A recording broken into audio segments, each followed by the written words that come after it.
What's going on, guys? Welcome to another edition of the Narik Chase channel. I'm your boy Narik Chase. We're going to be talking about the Knuckles spin-off show by Paramount, Stranger Things anime series by Netflix, the casting in Deadpool 3, and of course the Street Fighter movie that's coming up.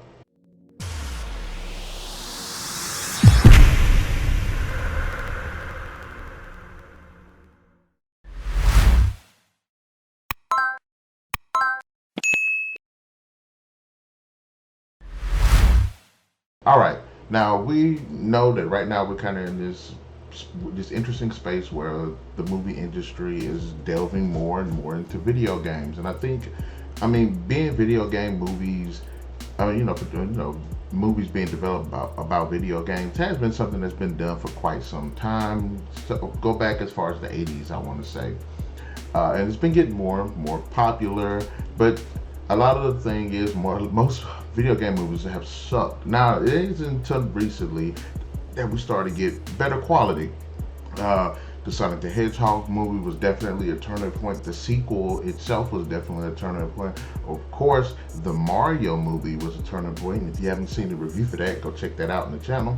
Really enjoyed that movie, and I suggest everybody that's a fan and who has kids and generally like a good animated movie should go see it. But it's now that they're digging more and more into. We got the television shows, The Last of Us that just came out. We had the Resident Evil that wasn't good.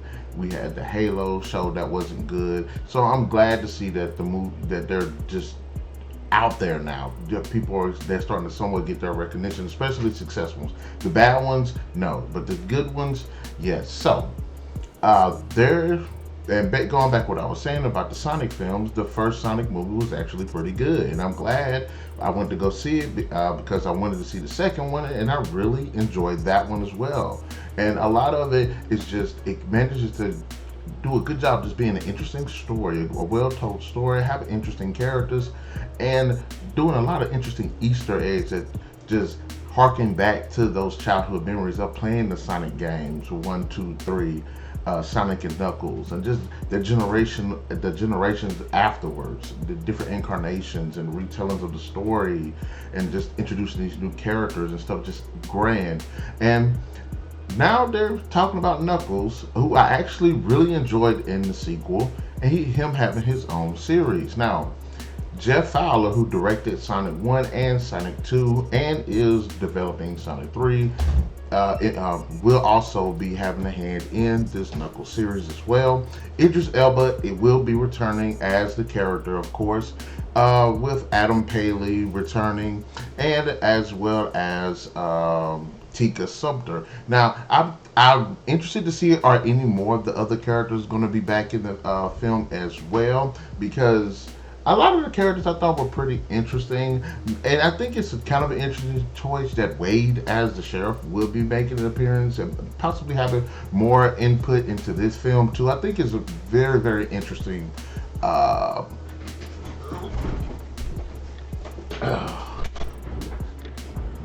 but sorry about that, to close the door.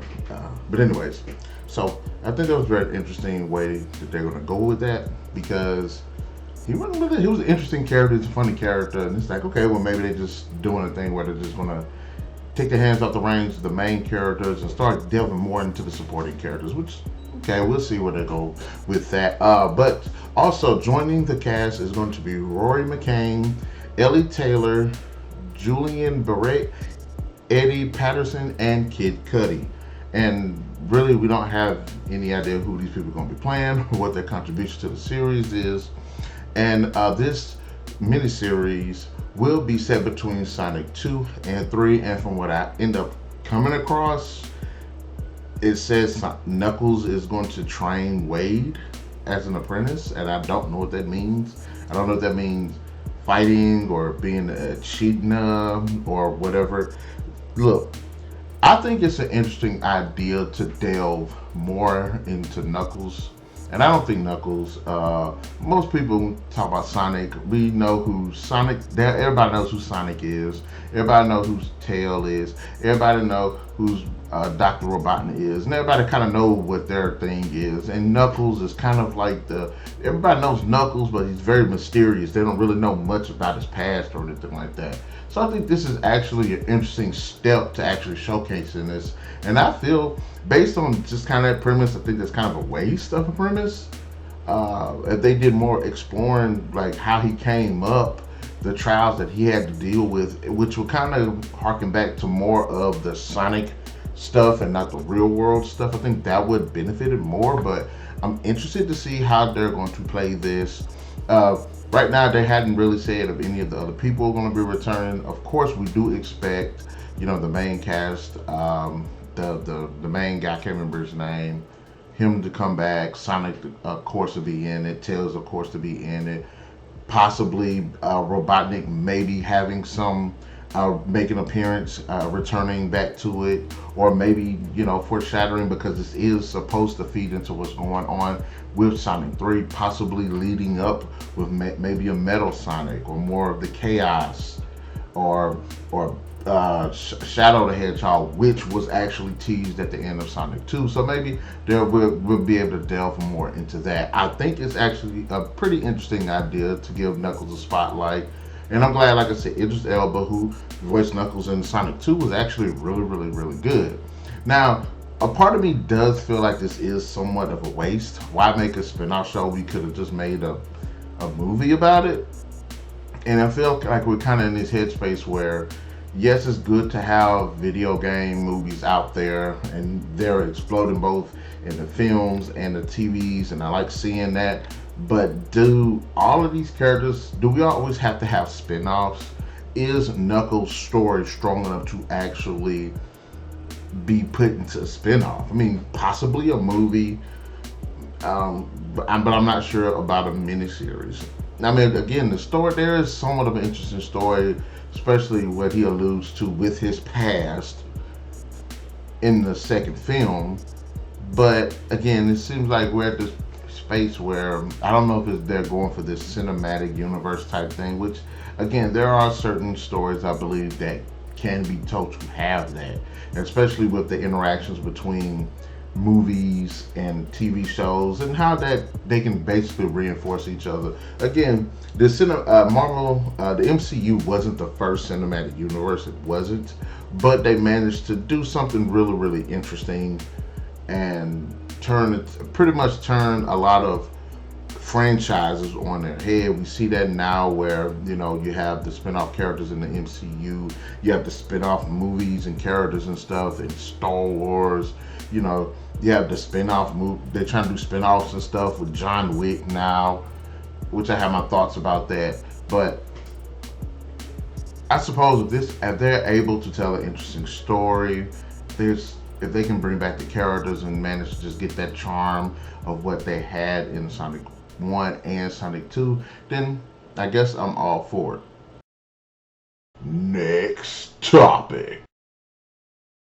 Now we're jumping into topic 2. Stranger Things is getting an anime. Now, Stranger Things is one of my all-time favorite sci-fi horror franchises. One of the best series, definitely, with Netflix. It's definitely one of the few series that if it came out with a new season, I was getting Netflix to watch it. And I actually can't wait till season 5 come, because I want to go back and watch all season between 1 and 4 and watch 5 to just get the full scope of it, because 5 is supposed to be the 5th and final season, which is supposed to come out next year. So we got quite a bit of a while to either catch up on. Basically, we're still gonna be waiting for it. But Stranger Things, freaking awesome. Millie Bobby Brown, great actress. I've been following a lot of her work with the Godzilla films. I really enjoyed her with Enola Holmes. Really enjoyed her in that. I've been enjoying her performances in these other movies and TV shows too. So this girl definitely thumbs up, and I said definitely catapulted her into stardom. And oh yeah, congratulations to her. She got married to some guy, but okay, I don't know the guy. I don't know. Congratulations though. But anyways, so when I heard they were coming out with an anime series, because they were talking about spinoffs and stuff, and I do think that is a certain market for spinoffs for this, and which I would kind of feel like they were more exploring to the comics, but okay, we're going with an anime. I'm like, and of course they correlated anime with Asian because guess what the title is? Stranger Things Tokyo. It's like, okay, can we just make something in Tokyo that's not anime? I mean, I watched Sweet Home, Alice in Borderland, All of Us Are Dead. Why couldn't we just get, I don't know, a live action Stranger Things set in Tokyo or South Korea because their TV shows are freaking awesome. But anyway, so the show, from what it says on here, it says an encounter with the Upside Down evolves into a grand adventure for video game loving twin brothers living on the outskirts of 1980s Tokyo. I'm a little on the fence by the video game loving twin brothers because that's kind of the same issue that I saw. That's one of the kind of the reasons I didn't really like the main guy in Alice in Borderland. And it's like, so it couldn't just be a regular dude that had dealt with it. It has to be video game loving twin brothers. I'm on the fence about them putting that out specifically, maybe because it's in Tokyo, but and it's like how they got to give me a good reason as to like the only reason that the Upside Down happens where it happens is because of 11. And pretty much all the events happen there because of that one occurrence. Now, they have to give me a good reason as to why in the hell this is happening in Tokyo. And I want to know also, too, just how serious this is going to be. Because I like anime, but sometimes telling the story, especially when a live action is so good and grounded, put it in the anime format doesn't always really work. Because it's like the whole Marvel and DC anime thing. When things are grounded, because of the way that they've been portrayed in the Western world, it's more grounded and stuff. So when you see the more over the top aspects of it in anime, it doesn't look right. One of the biggest examples I can give you is the Black Widow and Punisher, what was it, Confidential movie that came out, and how, you know, the Punisher sitting here running between dudes doing a little super speed thing, and Black Widow is dodging bullets with the little Naruto run stuff, and it comes off little too over the top, and I'm worried that they probably would do that same thing with this. And over the top is fine if that format works for that, but if it started out as one thing, it's kind of hard to transition that unless it's realistic. Now, if you watch something like, I don't know, High School of the Dead or like Corpse Bride or something like that, where it's more realistic with that type of horror, and you don't see people doing all that jumping off the buildings and crazy stuff, okay, fine. And if it's not like a Scott Pilgrim type thing, okay, fine. But like I said, I'm somewhat interested, but a little bit worried because it's anime. And I wonder if it's anime because I think it's cheaper. It would be cheaper to do it that way rather than actually doing a live action, which kind of gets me a little, just gets me thinking a little bit. Now, the series is going to be the first of the Stranger Things spin-offs, which is a little bit interesting because, like I said, it has room for it. But the way the story is being told in Stranger Things, there's really no reason for it to happen in other places. Because if that's the case, then why is all of the main stuff happening at the main town that it's happening in? It would make more sense if it popped up in different areas, and possibly each season is them dealing with different people dealing with it. But it's not set like that. The way the show is set is everything's happening in that town. It's ground zero for all of this stuff. Now, again, if they have a good way of telling us how it's spreading to these other areas, then fine. Now, that's not saying that it is the Upside Down itself is popping up in those areas. Maybe it's the monsters and stuff that come from the Upside Down, which there's some really cool things. There's some really cool monsters. But like I said, it's interesting. It's interesting. I'm somewhat interested in it. A little worried that it is an anime adaptation of it, but we'll see where it goes. I cannot wait for the fifth season. Fourth season built up to something very fantastic, and I hope the fifth season totally delivers.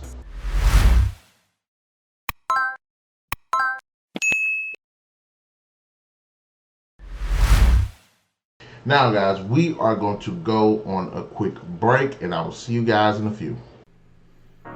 They think the wasteland seen monsters? Oh, hell no, they ain't seen a monster yet. We about to see what happens when the Raiders reign.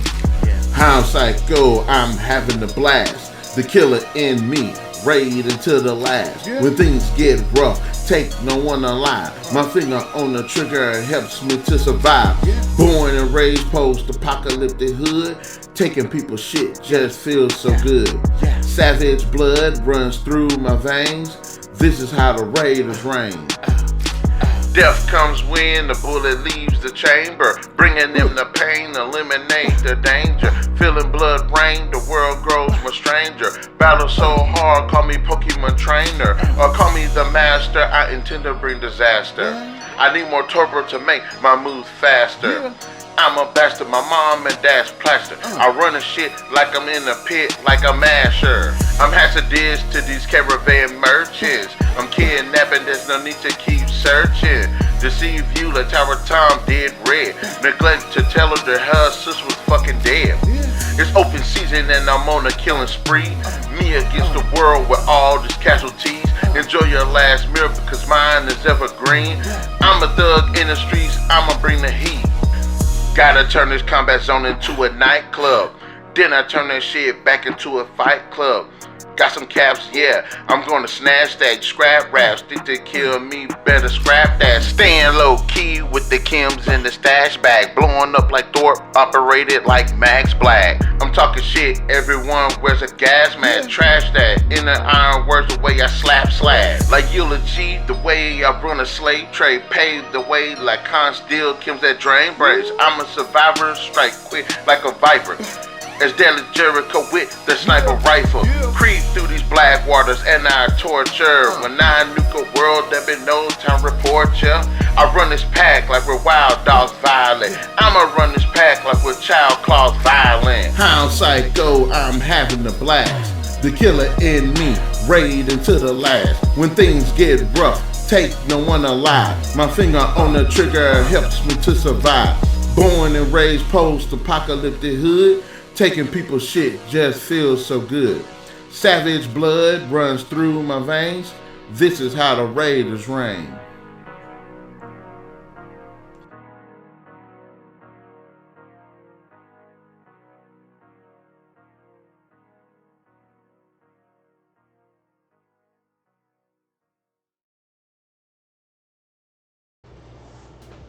All right, guys, we are back and we are going to continue the conversation with the Deadpool 3 casting. I thought the first Deadpool movie was okay.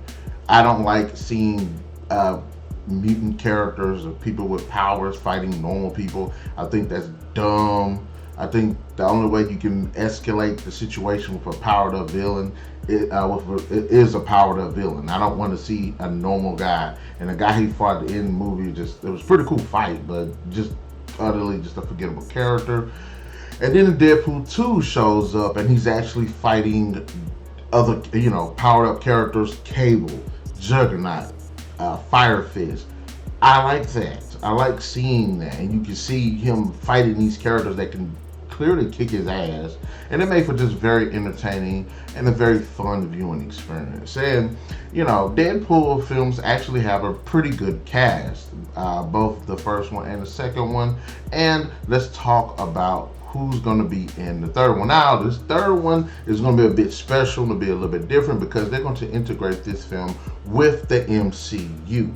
Now, if you've seen the second one, they did do a quick kind of cameo-ish throw to where they connected Deadpool with the original X-Men trilogy, more so the sequel trilogy of them when they're younger. but that's still connected, I guess.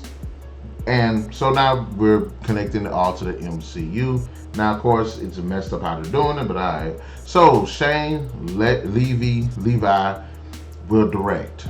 I don't know nothing about this dude's filmography. I don't know what he's directed or not directed. Just saying that Sean Levi is going to be directing it. But let's get to who's being cast in the film. Of course, Ryan Reynolds is returning as Deadpool, and returning as well, which everything's I think set in stone, will be Karan Soni and Leslie Uggams returning, which Karan was the taxi cab guy. He was pretty funny, and then Leslie was the blind owl character who was actually pretty funny too. So it's nice to see that they're going to be coming back. It's also been confirmed recently that Marina Baccarin and Stefan Kapicic are going to return as Vanessa and Colossus. That's good. I actually like the relationship between Deadpool and Vanessa, and it's good to see her character come back. One of the best things about the first film was this relationship, their chemistry together, and a bit of what was in the second film, which was actually pretty good as well. And it's good to see Colossus come back too, because you need somebody for Deadpool to pick on, and Colossus obviously is the moral center of the character, even though for the most part Deadpool does what he wants to do. So I like seeing that these two are going to come back as well. Now we have new additions, which are going to be Emma Corrin, who is confirmed to be the villain. Not sure who, and I don't know Deadpool's, bad guy gallery or anything, so I don't know who he fights or whatever. I know he tends to fight pretty much everybody, good and bad, but I wouldn't know who this character, what kind of a villain would want to fight him. And then we have a Matthew McFadden. Don't know who the hell that is at all. I don't know this guy. I don't know his filmography or anything. And which they say he's going to be in an undisclosed role. Now, I really wasn't interested in those two, but I was interested in discussing some of the other casting ideas and things that came up. One, they were talking about bringing Patrick Stewart back at one point. I think that was a bit more of a rumor, but let's address it. Hell no. Do not bring back Patrick Stewart as Professor X. The man completely killed it as Professor X in the original trilogy. Was really good character. I guess you could say it was nice seeing him come back in Doctor Strange in the Multiverse of Madness. They did my boy wrong, but it was nice seeing him come back. He's had his day as that character, and I think we need to just move on. And of all the X-Men characters that you could want that have yet to grace the screen, both villains and heroes, you talk about bringing back Professor X, which doesn't really make any sense to me. So Patrick Stewart, you've had your play as a good character, go on about yours. I see you with Picard and everything, and much power to you, but like I said, I think if somebody's been in a role for a certain amount of time, let it go after a while. But now, the biggest news of casting was, of course, Hugh Jackman coming in as Wolverine, and I believe that it is confirmed that Hugh Jackman will be in this film as Wolverine. Is it going to be the Wolverine that we know from the X-Men series? Probably, and I'm not sure if it's going to be canon with it or not. I don't know. The whole X-Men series just doesn't make any sense time-wise and canon-wise and story-wise. But anyways, I'm on the fence about this too, because again, I feel like there are a ton of heroes that could be in this film. There are a ton of villains that could be in this film. And I know everybody wants to see Deadpool and Wolverine fight and everything. I don't want to see it. They had a chance to do it. They didn't do it, so screw it. Let Hugh Jackman, who has been playing Wolverine for like a decade now, let that man go. Let it be what it be. Let that man go chill or something. Let that man go sit on the beach and drink some Bacardis or something.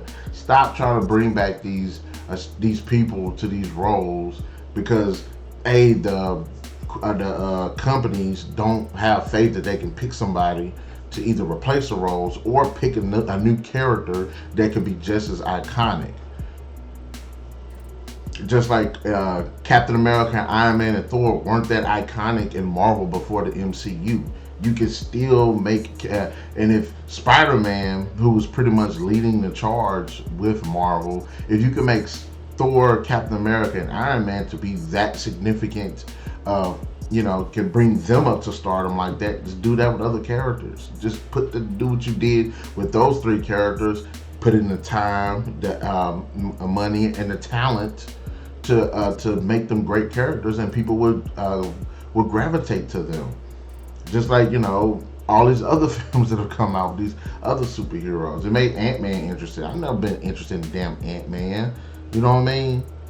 They make Black Widow interesting. They make Hawkeye interesting. They made Hulk interesting until they didn't make Hulk interesting. They made Black Panther interesting until they didn't make Black Panther interesting. But anyways, like I said, Wolverine had his time, and truly, I don't think we've actually got to see a good adaptation of the character in the films. The closest thing is probably, what was it, the Dark Phoenix? No, it wasn't the Dark Phoenix. It was the Apocalypse movie, X-Men Apocalypse. I think that was like the closest that we got to like an actual comic book adaptation of Wolverine that we in terms of violence and everything. But they did say that Deadpool 3 is going to be R-rated, so we've seen plenty of people get killed in the first two films, so I think that's a good way to go. But like I said, the Hugh Jackman thing, I'm on the fence about. Like I said, the man has had his day, and I want this film banking on nostalgia of this, this character.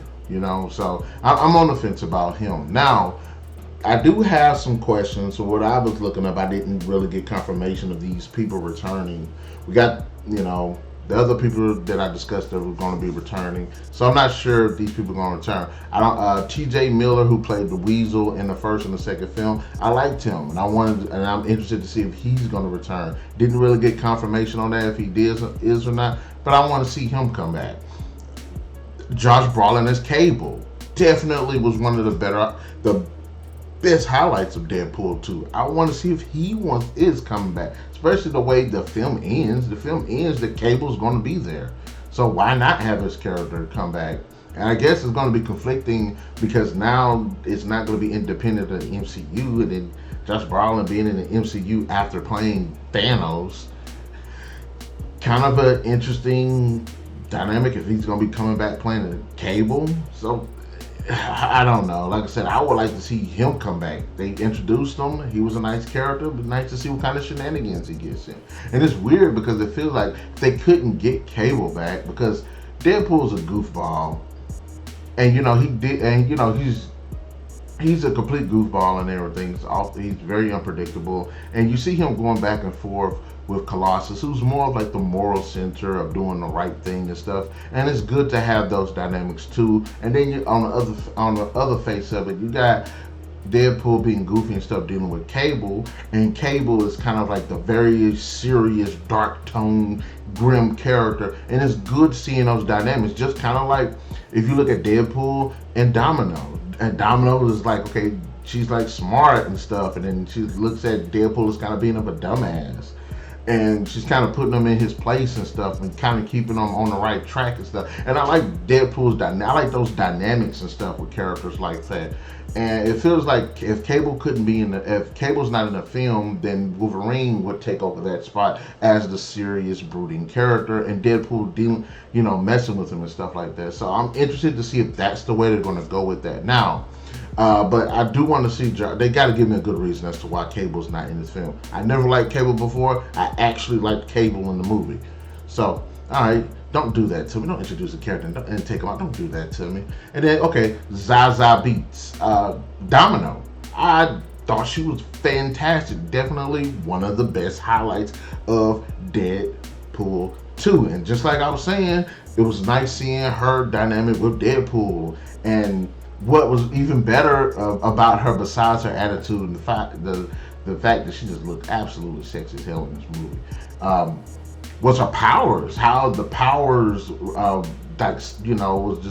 was just wild how they set up her abilities in the film, and I want to see more of that with her character as well.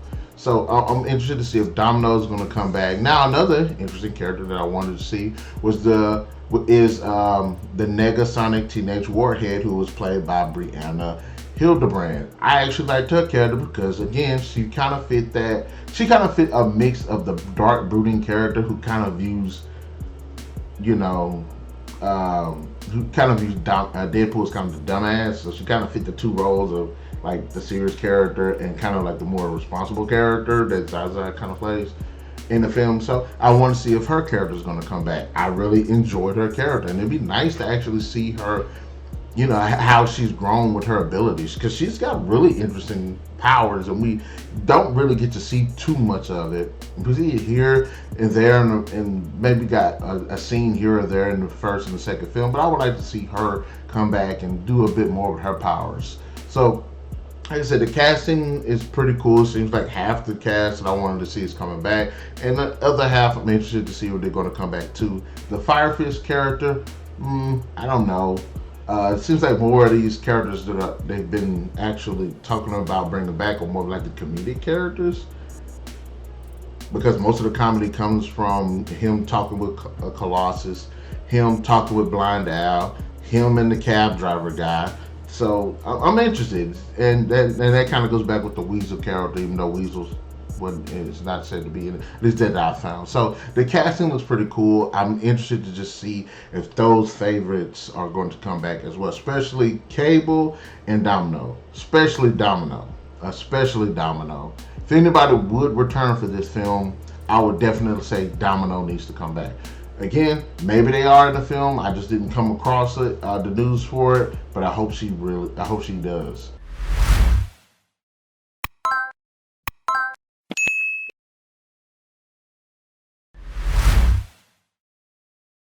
Next topic. And we are on to our final subject, the Street Fighter movie that's in the works. Now, honestly, when I heard this, I had a bit more hope and this is why. I watched the 1994 film. As a kid, I did like it. I didn't know no better. I didn't have no kind of context. I had no world experience. But, you know, watching it later as you grow up, you're like, okay, this is just a bad movie. The casting isn't good. The fights are terrible. The way it's shot, the costume designs, the story itself, just the writing all around is just absolutely. And look, Raul Julia, love the guy. He is an awesome Gomez Adams. He owns that role. Charming, chic, on the top of his game in that role. As Bison, hell no, that was a poor choice. The Street Fighter movie is what I guess you would say, is diversity and inclusion. Because they had a Spanish guy play this Asian villain, and a French guy played this American soldier, and just ugh. But anyways, although Ming Na Wen looked good as Chun-Li, she just didn't do crap. But anyways, so video game movies that consist of fighting games are a bit different in terms of being when they're developed, because you have to do three things in a movie that's based on a fighting game. You have to introduce the characters and provide quality to the characters. You have to have a story, interesting story. It can't just be all fights, and the fights themselves have to be exceptionally well done. And I think fighting movies, above all, most of these other video game movies, suffers because it's hard to get a good balance of those. Look at the Mortal Kombat films that came out in the 90s. I know people like the first film more than the second film, but that film's bad too. The thing about those films is they introduce a lot of good characters that we know as fans, but people that watch that haven't played the games don't know who these characters are. They don't know their motivations. They don't know why they're doing what they're doing, where they come from, and it's kind of hard to get that balance of introducing those characters to provide enough information for people to like them and have them potentially get killed off in the film in a fight. And you know what I'm saying, it's like, and they always have to balance out, okay, we have all of these characters. How do we balance it out with telling a good story? And then on top of that, how many fights do we get to? And this is one of the things that I say fighting games should always do. You should always, when it comes to a fighting game, movie, I think they should try to balance it out as a trilogy, because there's no way to introduce all of these characters, talk about the story, and then have all these amazing fights in one film. It's hard. There is not one fighting game movie that I have seen where they're able to balance out all of this. I like the Dead or Alive movie.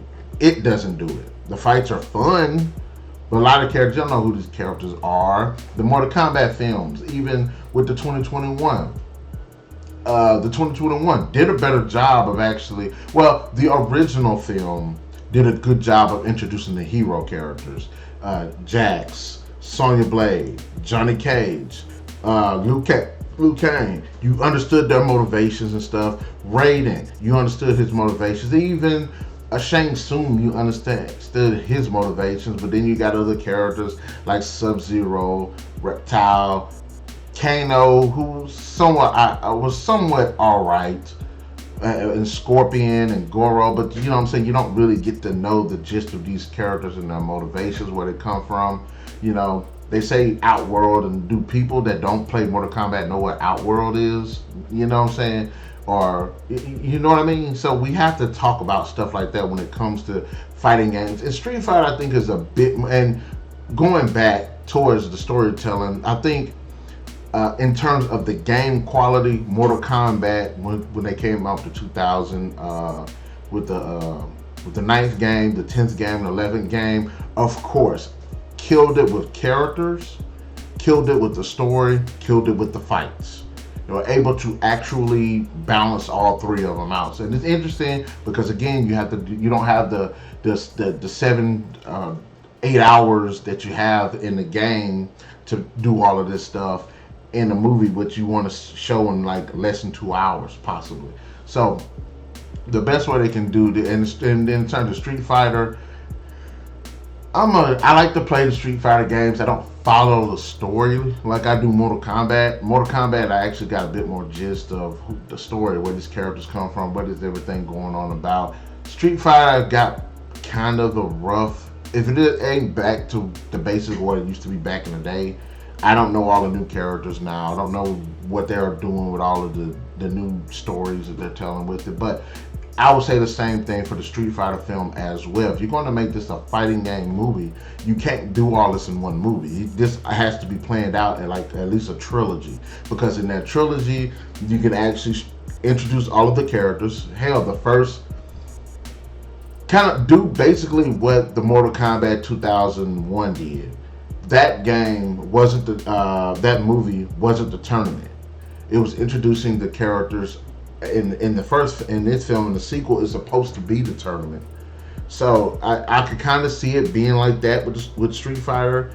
The first movie just kind of being like the introducing the characters. You possibly introducing Ryu, Chun-Li, Guile, Ken, Bison, and you seeing Bison being the threat of Shadow Lao Lord, and then the second movie is where they actually have to like deal with Shadow Lao, Sagat. Basically, do you get the gist of what I'm saying? Like, I think it's an interesting idea. I do. I just don't. It's just too much story, too many fights, because one of the fights people love seeing is, of course, the rivalry between Ryu and Sagat. And I like seeing that fight. I want to see a good adaptation of that live action style.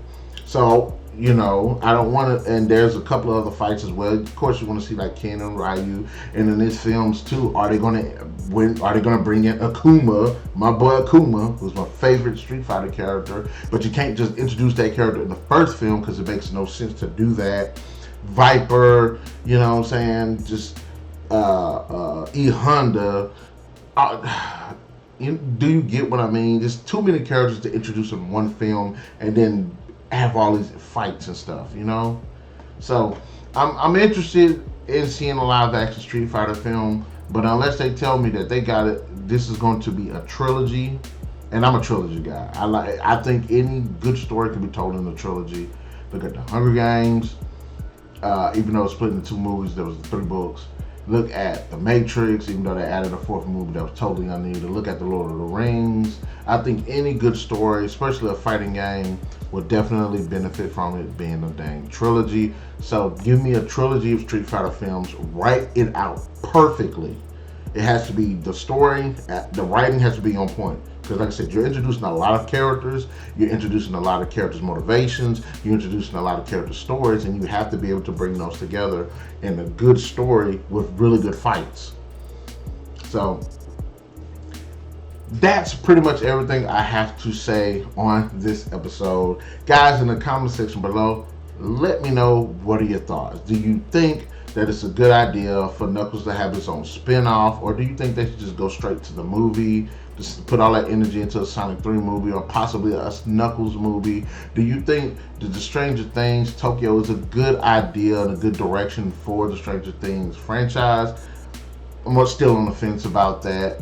What are your thoughts about Deadpool 3? Who would you like to see him fight? Who would you like to see return in the 3rd film? And of course, the Street Fighter movie, let me know your thoughts. What would make a good Street Fighter movie? Be sure to hit that like, share, subscribe, and that notification button to get the best what we got going on in this channel. And we are going to be doing the Streamline podcast on Friday, so stay tuned every Friday where we're going to be talking about a whole lot of interesting stuff and a whole lot of interesting nothing. But anyways, thank you guys for staying tuned. We'll definitely catch you guys.